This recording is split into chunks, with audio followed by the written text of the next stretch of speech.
Hello, अस्सलाम वालेकुम। क्या हाल है बेटा? खैरियत से? आप लोग ठीक ठाक हैं? This is me Saqib Iqbal. और आपके सामने जो है वो 9th क्लास के मोस्ट इम्पोर्टेंट क्वेश्चंस जो हैं वो सॉल्व कर रहे हैं हम लोग। और आपकी तमाम बुक की जितने भी इम्पोर्टेंट क्वेश्चंस हैं वो प्लेलिस्ट के अंदर अपलोड होते जा रहे हैं। जिस तरीके से आप क्वेश्चन सॉल्व करते जा रहे हैं और वहाँ पे चीज़ें अपलोड होती जा रही हैं, ठीक है ना? तो आज जो हम काम कर रहे हैं वो कर रहे हैं चैप्टर नंबर 5 है ये हमारा। और चैप्टर नंबर 5.3 का ये लास्ट क्वेश्चन है। तो बड़ा इंपॉर्टेंट क्वेश्चन है चैप्टर नंबर 5। और इसमें से आपके पास जो सवाल बनते हैं वो आपको पता है। इसमें से ये वाला क्वेश्चन इसलिए इम्पोर्टेंट है क्योंकि यहाँ से आपको ये निकालनी है परफेक्ट स्क्वायर की कंडीशन है। कंडीशन जो है वो क्या है? आपकी परफेक्ट स्क्वायर की कंडीशन है। जब भी आपके पास ऐसा सवाल आए जिसके अंदर परफेक्ट स्क्वायर की कंडीशन हो तो आप समझ जाएं कि वो चैप्टर नंबर 5.3 से सवाल है। अब 5.3 के अंदर बेशुमार सवाल हैं, कुछ 6 क्वेश्चन नंबर 6 तक हैं। तो उसके अंदर हर क्वेश्चन के अंदर हर वैरायटी है। किसी में वेरिएबल इन्वॉल्व नहीं है, यानी पी और क्यू इन्वॉल्व नहीं है। और किसी में ये वेरिएबल की वैल्यू इन्वॉल्व है, यानी पी और क्यू इन्वॉल्व है। किसी में पी इन्वॉल्व है, किसी में क्यू इन्वॉल्व है, और किसी में दोनों चीजें इन्वॉल्व है। तो हम इस क्वेश्चन को सॉल्व किस तरह से करें? तो सबसे पहले आपको मैं आइडेंटिफिकेशन बता लूं कि आइडेंटिफिकेशन क्या है चैप्टर नंबर 5 की। कि आपके पास सवाल जो आए वो आए कि जो भी एक्सप्रेशन गिवन है वो क्या है? परफेक्ट स्क्वायर है। कभी लिखा हुआ आएगा what should be added to make it a perfect square, तो उसका मतलब परफेक्ट स्क्वायर वाली जो कंडीशन है वो आपकी 5.3 की कंडीशन है, ठीक है ना? अब क्वेश्चन को सॉल्व किस तरह से किया जाता है? क्वेश्चन को सॉल्व कैसे करें? हमने ये काम करना होता है कि ये जो पार्ट आपको दिया हुआ है ये एज इट इज आप क्या करते हैं, यहाँ पे कॉपी करते हैं। यानी आपने कॉपी किया x4 + 8x³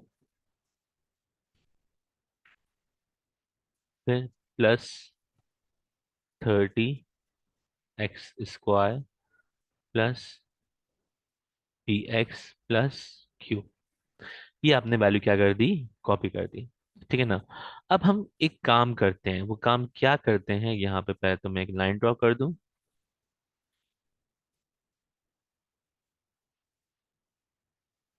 काम ये होता है कि हम किस नंबर को किससे मल्टीप्लाई करें। ये लाइन यहाँ तक क्या आएगी,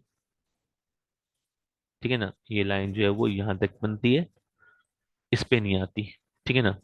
तो हम कहते हैं कि हम दो सेम वेरिएबल और सेम नंबर्स को आपस में मल्टीप्लाई करें। जो रिजल्ट जो आए वो क्या है? x4 आए, यानी x4 आए। दो सेम वेरिएबल्स को आपस में मल्टीप्लाई करें तो क्या है? x4 आए। वो कौन से दो सेम वेरिएबल्स हैं जिनको मल्टीप्लाई किया जाए तो क्या है? ये x4 आए। यानी मैं अगर x² को x² से मल्टीप्लाई करूं तो क्या x4 बन जाएगा? बेस सेम पावर है, 2 + 2 क्या हो जाएगा? 4 हो जाएगा। तो इसका मतलब x² को x² से मल्टीप्लाई किया जाए तो आंसर क्या आएगा? इन टर्म ऑफ x4 आएगा। So we can multiply x² multiplied to x² and the result becomes x4, ठीक है ना? x² को x² से मल्टीप्लाई किया और क्या लिखा आपने? x⁴, ठीक है? अच्छा जी, अब ऐसी कंडीशन में तो हमने कहा कि दो सेम वेरिएबल्स हैं, x² को x² से मल्टीप्लाई करेंगे तो आंसर क्या आएगा? x4 आएगा। तो ये जो x² आपने डिसाइड किया है ये कितनी बार लिखना है? ये एक आपने यहाँ पे लिखना है, एक आपने यहाँ पे लिखना है, और एक आपने कहाँ लिखना है? यहाँ पे लिखना है। तो याद रखिएगा कि जब भी हम किसी चीज को किसी चीज से मल्टीप्लाई करेंगे तो उसको 3 टाइम्स लिखेंगे। एक यहाँ पे लिखेंगे, एक इसके ऊपर लिखेंगे, और एक यहाँ पे लिखेंगे, ठीक है ना? तो x² को x² से मल्टीप्लाई किया तो आंसर क्या आ गया? x4 आ गया। तो बस ये बात यहाँ पे इस सवाल के अंदर मुश्किल है। वो क्या मुश्किल है इस सवाल के अंदर? कि आपने यहाँ पर इस x² को 3 बार लिखना है, 3 टाइम्स लिखना है। एक तो यहाँ पे टॉप पे लिखना है, एक यहाँ पे लिखना है, एक यहाँ पे लिखना है। अब क्या करें? अब ये दो वैल्यूज जो हैं वो आपस में क्या होंगी? ऐड होंगी। ये दो वैल्यूज आपस में क्या होंगी? तो इन दो नंबर्स को हमने क्या करना है? आपस में ऐड करना है, ठीक है ना? तो आपने कहा x² + स्क्वायर सेम वेरिएबल्स हैं, आपस में ऐड हो जाएंगे। अच्छा, ऐड करके लिखें कहाँ? ऐड करके आप यहाँ पे थोड़ा सा लेफ्ट करके लिखिएगा तो ये हो जाएगा 2x², क्या हो गया, 2x स्क्वायर। ठीक है। तो आपने क्या किया, आपस में इन दोनों को ऐड किया, और ऐड करके बिल्कुल यहाँ राइट पे नहीं लिखना, एक्सट्रीम लेफ्ट पे लिखना है, ठीक है ना। ताकि अभी यहाँ पे देखिएगा और कुछ वैल्यूज आएंगी जो यहाँ पे ऐड होंगी, और ऐड होने के बाद ये एरिया जो है वो फिल होगा। तो काम को बड़े अच्छे अंदाज में आपने प्रेजेंट करना है। तो आपने कहा ये हो गया माइनस, प्लस का हो गया माइनस, प्लस माइनस माइनस वो कैंसिल हो गया। अब जो रिमेनिंग वैल्यू बची है ऊपर वाली, आप इसको क्या करते हैं, कॉपी करते हैं, यानी ये हो जाएगा 8x³ plus 30x² plus px+q। तो हमने क्या किया, हमने पहले इनको ऊपर वालों को सिंप्लीफाई कर लिया, अब रिमेनिंग वाली इनको आपस में ऐड कर दिया, ये आ गया। अब हम क्या करें, अब हमने 2x² को चेक करना है, और किसको चेक करना है, इसको चेक करना है। हमने ये दो वैल्यूज देखनी है, एक ये वाली और एक ये वाली। 2x² को किससे मल्टीप्लाई करें कि 8x³ आ जाए। तो सबसे पहले तो आप डिसाइड करें 2 को मल्टीप्लाई किससे करें कि 8 आ जाए। तो टू, 2 4 8, तो 4 से मल्टीप्लाई होगा, ये नंबर क्या आएगा, 4 आएगा। ये वेरिएबल 2 है, ये वेरिएबल 3 है, तो इसका मतलब एक और वेरिएबल चाहिए, यानी x चाहिए। तो 2x² को मल्टीप्लाई करें 4x से, तो आंसर जो बनेगा वो क्या बनेगा, 2 4 8 और x³ 2 + 1 कितना हो गया, 3। तो ये हो गया आपका x³। तो 2x² को मल्टीप्लाई किससे करें, 4x से। अब ये 4x लिखना है, कितने टाइम्स लिखना है, 3 टाइम्स लिखना है। अब ये बात समझनी है कि कितना टाइम्स लिखना है, 3 टाइम्स लिखना है। अब 3 टाइम्स कहाँ कहाँ लिखेंगे, एक आप यहाँ लिखेंगे प्लस का 4x, एक आप यहाँ लिखेंगे प्लस का 4x, और एक आप यहाँ लिखेंगे प्लस का 4x। ठीक है ना। तो 3 टाइम्स लिखा, एक यहाँ पर, एक यहाँ पर, और एक उसके नीचे। तो अब क्या कर दी, एक लाइन ड्रॉ कर दी, लाइन ड्रॉ हो गई। ठीक है ना।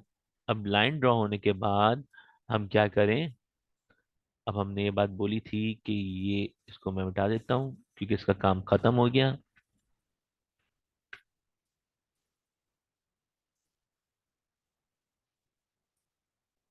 ठीक है ना। अब क्या करें, अब आपने 4x को 3 टाइम्स लिख दिया, ठीक है ना। अब ये 4x जो है, ये वाला जो 4x है, ये इससे भी मल्टीप्लाई होगा, इससे भी मल्टीप्लाई होगा। यानी ये 4x जो है, ये इससे भी मल्टीप्लाई होगा फर्स्ट, एंड देन ये इससे भी मल्टीप्लाई होगा। तो सबसे पहले तो 4x को मल्टीप्लाई करेंगे किससे, 4x को मल्टीप्लाई किससे करेंगे, 2x² से। तो आपने कहा 4 2 8, एंड x को x² से मल्टीप्लाई करेंगे तो 8x³। यहाँ पे आ गया 8x³। जो रिजल्ट है वो आप यहाँ पे लिखेंगे। ठीक है ना। अभी आपने 4x को मल्टीप्लाई किया 2x² से, अब किससे मल्टीप्लाई करेंगे, फर्स्ट आपने 2x² से मल्टीप्लाई किया, नेक्स्ट मल्टीप्लाई करना है किससे, 4x से। तो उसका मतलब अब इसको इससे मल्टीप्लाई करना है, 4 4 16, एंड x को x से मल्टीप्लाई करेंगे तो x²। की कोई टर्म है यहाँ पे, जी बिल्कुल है, x² टर्म कौन सी है, ये रही। तो आपने लिखना है 4 4 16, ये आ जाएगा यहाँ पे 16x²। यानी यहां से हम जिसको मल्टीप्लाई करेंगे उसका रिजल्ट कहाँ लिखा जाएगा, यहाँ लिखा जाएगा। उसका रिजल्ट कहाँ लिखा जाएगा, यहाँ पे। जो सेम वेरिएबल्स होंगे उसके नीचे उसकी रिजल्ट को हम शो करेंगे। यहाँ तक क्लियर हो गया। ठीक है।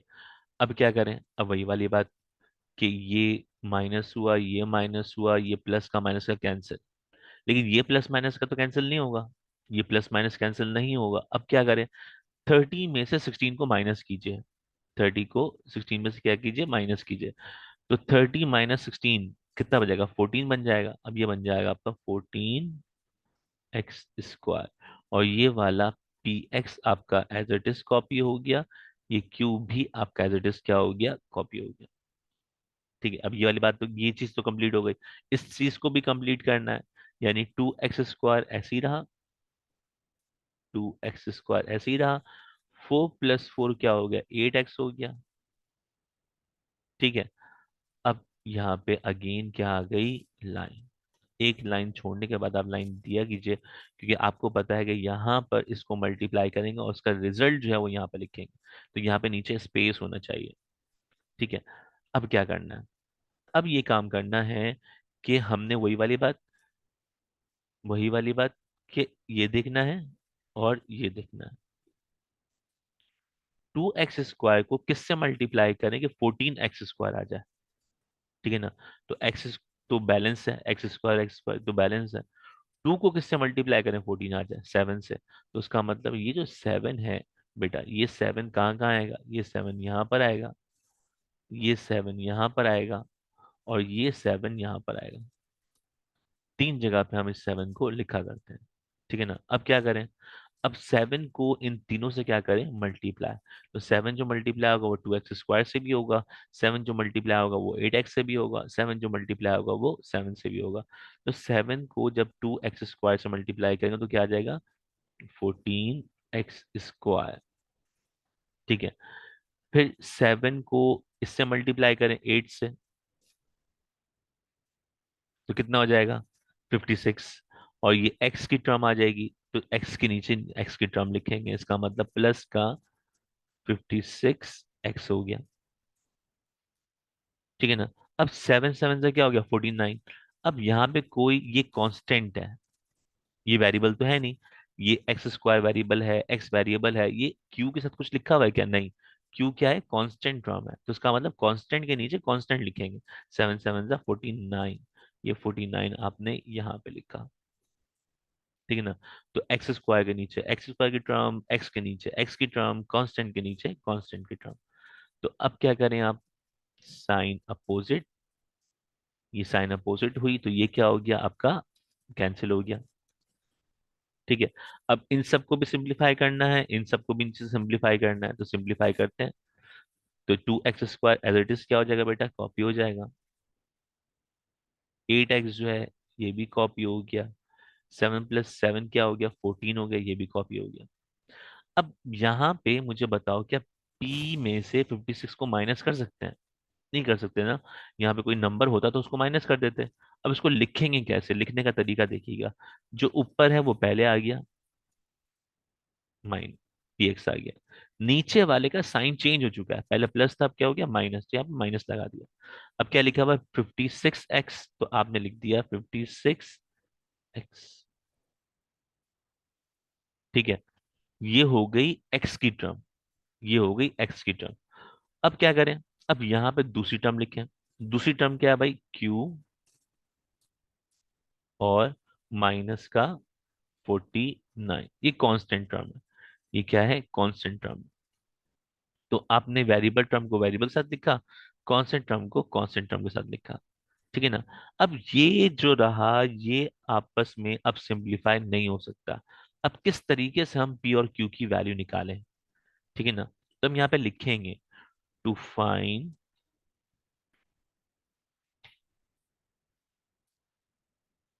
To find value of p and q। ये जो रिमेनिंग वैल्यू होती है, ये जो बचता है ना, दैट इज कॉल्ड रिमाइंडर। ये जो आखिरी वैल्यू है ये क्या है, रिमाइंडर। तो रिमाइंडर जो होता है वो हमेशा क्या होता है, जीरो होना चाहिए। रिमाइंडर जो है हमेशा क्या होना चाहिए, जीरो होना चाहिए। ठीक है। अब क्या करें, अब हमने क्या किया कि यहां से आपने क्या करना है, सिंप्लीफाई करना है। अब सिंप्लीफाई क्या करना है, एक्स वाली टर्म को और क्यू वाली टर्म को सेपरेटली हमने क्या करना है, इक्वल टू बराबर रखना है किसके, जीरो के।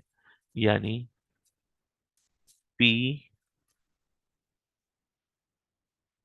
x minus 56x is equal to zero, और q minus 49 is equal to zero. ठीक है ना। तो आपके पास एक ये बन गया और एक ये बन गया। यहां से क्या कर दें, आप x कॉमन निकाल दें।